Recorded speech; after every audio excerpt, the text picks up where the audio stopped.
Då är det dags att kalla upp vår första poet på scen. Och jag kommer byta språk nu, hoppas att det är okej, för att han är engelsman, så jag tänkte byta språk där. His name is Ade, and during the days he is working as a postman, and during the evenings he is ventilating his thoughts on different open mics around Stockholm, and this is where I met him. He is a brilliant man and a real treat to listen to. Give a warm round of applause to Ade.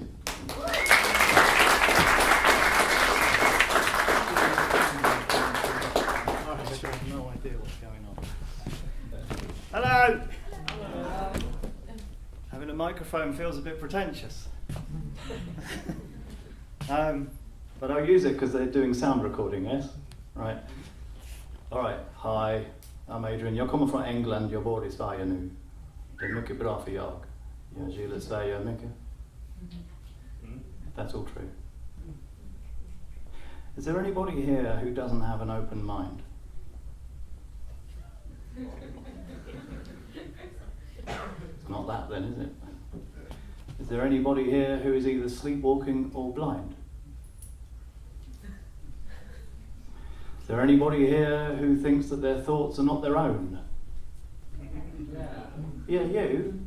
You don't own your own thoughts? Not all of them. Not all of them. Have they been sort of put upon you by other people? Have you not questioned them or something? Is that what you're saying? Sometimes I hear my mom's voice telling me to do things. Oh yeah, no, tell me about it. Sometimes my bloody stepdad's voice comes out of me when I'm shouting at my children. Oh. This, the subject matter I wanted to talk about today, and chuck in a couple of poems here and there, was the subject is politics, but there's politics, there's a body politic, and there's realpolitik. Now politics we all know about, and I was just talking to you two, wasn't I, in the cafe. I was saying about how that the fact that this SD party's done quite well, and the same in England, we've had our nationalists over there, and the same in France, these nationalists are turning up, but also the feminists do well, and the Green Party do well, and this means the system works. There is something quite optimistic about that. A friend of mine actually summarised the Swedish election quite well. He said, you've got a majority of considerate people, and then you've got capitalists in the middle, and then you've got this sort of nationalistic thing that's, upsetting everybody. Well, not upsetting everybody, it's upsetting about, is it 73% of you, which makes you a majority of people who are upset about it. Just relax. 87. Yeah. 87, is it? Well, there you go. That's quite nice. I'm going to do this poem for Marlin.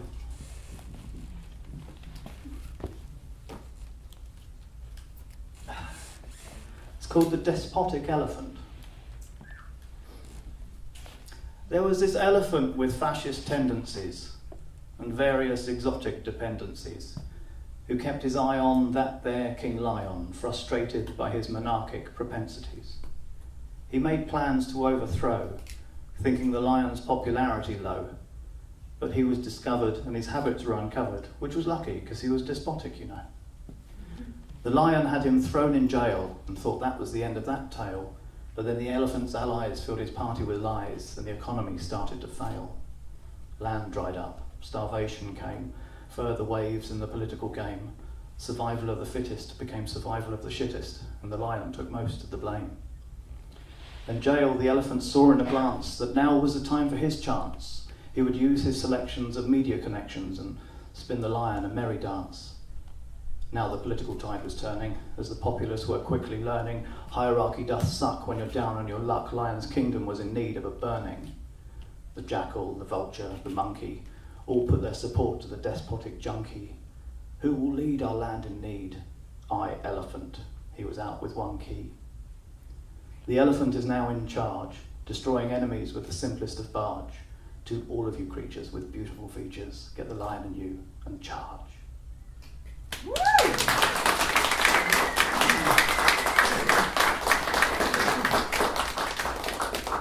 So I had this idea actually for Sweden itself. I want to start a new political party called the Party Party. I mean, you already get the joke immediately. It's a sort of open source political party where you can be supportive of it anytime you feel like it and go off it when you're in a bad mood. It's fine. It's flexible like that. And it's just had this idea about turning Sweden into this extended green middle finger to the rest of Europe and the rest of the world. You've only got like 10 million people in this country. You can turn this infrastructure around like that. You've got all this arable land for organic food. You've got a spaceport up in the north. I mean, there's all these reasons why, you could attract some money and make your locals happier than they tend to project, all these sort of suburban rage and all that kind of stuff. Your country's too large for people to feel enclosed. It's silly. And don't take that the wrong way. I think Sweden is fantastic. I really think it's a beautiful place. I've met loads of beautiful people. And this idea about some kind of Swedish national character, this sort of Svensson thing with your summer houses and your Pippi Longstockings and all that sort of stuff. I've met so many people who don't actually belong in that, but are inherently Swedish people. So your Swedish national character has just evolved a little bit over time to be far more diverse and intricate and interesting. And what I found as well is that you get into these beautiful conversations with Swedish people. It takes a bit of alcohol. Sometimes you'll tell us absolutely everything and then you'll never talk about it again. But I remember, because I'm quite a good drunk when it comes to it. So, yeah, that's that. So the party. And if it's successful enough and we end up in Europe, we can be the party. And if it's even bigger than that, we'll end up in the EU as the party. Or the UN, rather. But basically, I mean, if you do turn this place into a space-travelling, organic food-generating, waste disposal, regenerating, profit-making country, everyone else will want to join in. And they won't want to fight over about bloody oil. Because we all know full well that is the poison that's ruining the economy, ruining the bloody state of mind of absolutely everybody that's trying to get involved in this. The scrambling for profit, abusing and using all of this stuff that's going on about, you've got religion, you've got nationalism, you've got separatism, you've got all this sort of anguish and all this sort of identity politics, and people are trying to fit in and blend in and be themselves at the same fucking time. It's retarded. I want to put a hotel on the moon. And it seems like a sudden leap somewhere, but I actually literally want to do that. And that's not my final ambition. My actual ambition is I've got to put a hotel on the moon because I actually want to fly a spaceship past Saturn. It's actually what I want. Materially, it would be achievable and possible if I hadn't have spent my life throwing myself away on miserable relationships, smoking in alleyways, stumbling home drunk, and I should have studied like a NASA pilot or something and really, really focused. But I didn't know I wanted to go to the bloody moon as a pioneer. I thought as a kid we were going to end up going there as tourists. I just casually lived my life. That's what happened, and that's what everybody's done really. I think we've inherited the world. We're all at the receiving end of the universe. Our existence is the side effect of universal causation. There are so many elements of us that are all down to nature. How dare we convince ourselves we're separate from it? That feeling alone that we're separate or alone is it's an illusion that's just a fairground ride that's for us to choose whether we enjoy it or not. That's as far as I see it. I had a spinal injury that taught me quite a lot of this. I grew up very scared and terrified, an unwanted accidental child, just pale-faced. I didn't even know how to sit on people's sofas. I would take eye rolls from people as a complete rejection of my being, until eventually at work one day I tried too hard, lifted something and my back collapsed. And what I learned from this experience is that with the stretching up of my spine, getting taller by an eye's height at the age of 27, the floor got further away. My hands got bigger because they weren't clenched in fists. I saw colours more vividly. And I came to this conclusion that basically there's nothing wrong with the universe, we're all the sperm that made it. The connection to that makes every single grounding philosophy that's been dictated to us in the past to be somewhat inadequate. And if you apply yourself to some kind of structured thought program, It was written on old software, on old hardware. We are new software, we are new hardware. We're the iPhone fucking 29 people. That's what we are.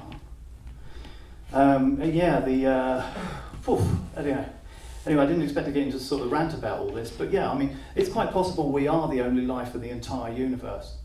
That is actually possible. The more they find out, the more rare we turn out to be. I know there are chances there's more water and all that sort of stuff, but then there's these other factors that play in. If Jupiter wasn't there, we'd have been constantly hit by asteroids. You know, cheers for that, Jupiter. But because Jupiter's there, there's the asteroid belt between Mars and Jupiter, which could send an asteroid that wipes us out. You know, cheers for that, Jupiter. You know, so is Jupiter good or evil? You know, is the sun good or evil? You know, do you know what I mean? It's pointless. Yeah, so politics, body politics, realpolitik. Realpolitik is a phrase, I don't know if you're all aware of it, but it's actually something they teach in academics when it comes to like educating future politicians. David Cameron and Frederick Reinfeldt were great friends. They used to go around lecturing at financial universities. I don't know if any of you knew this, but they used to do that. So they got to be Prime Minister at the same time for a little while. It was nice, wasn't it? And then he got a fantastic job when he lost the election. Well done. I don't know why I said that. Yeah, realpolitik. This thing, realpolitik, is actually, like Bill Clinton said to a journalist once when he asked him about the motivation for bombing somewhere. He said, "It's the economy, stupid. It's the economy, stupid." It's totally what's going on. I keep on convincing myself we're in this particular position, and I can't get away from this phrase. It's either financial dictatorship or fiscal fascism. Just this idea that, you know, if you use like taxpayers' money to pay for soldiers to secure resources for private industry that find a legal loophole to not pay tax into your country, it's a tax farm. It's a tax farm, and we're being told we've got the wrong psychology, and you'll feel better. Here's a new phone. Here's a new phone. Here's a new phone. It's madness. I'm trying to find a poem. I'm ad-libbing while I'm trying to read. Here we go. Oh, madness. So, I know that. I've got a whole crap load of love going on.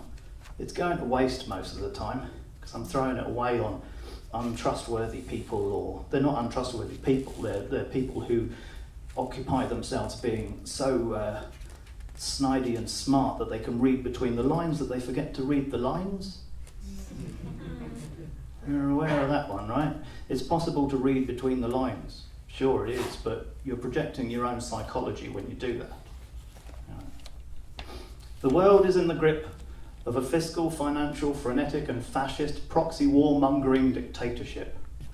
Nobody is responsible for its formulation, but every human, without exception, has inherited this segregational situation. Whether we've been born divided by geography, physics, biology, mind or creed, peace is not something we're conditioned to want. We just learn that it's something we need. If you poke a pointy finger into the eyes of the blind, they'll be skeptical about your vision of a global mankind.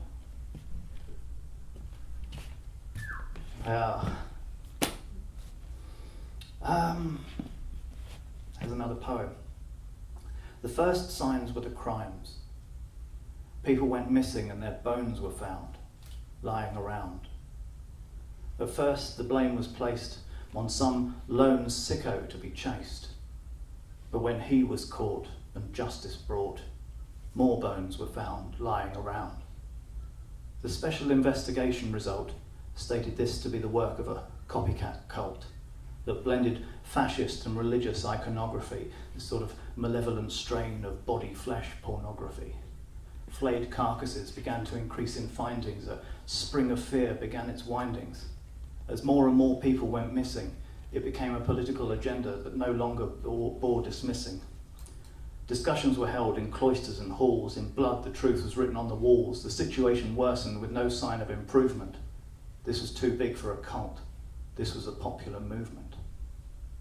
the cannibal party declared its place and began to make known its case, that the moral platform of caring for each other was a coward's reign. Now brother must eat brother. Eat or be eaten, spake the chosen few. Sharpen your teeth or climb into the stew. Thanks a lot.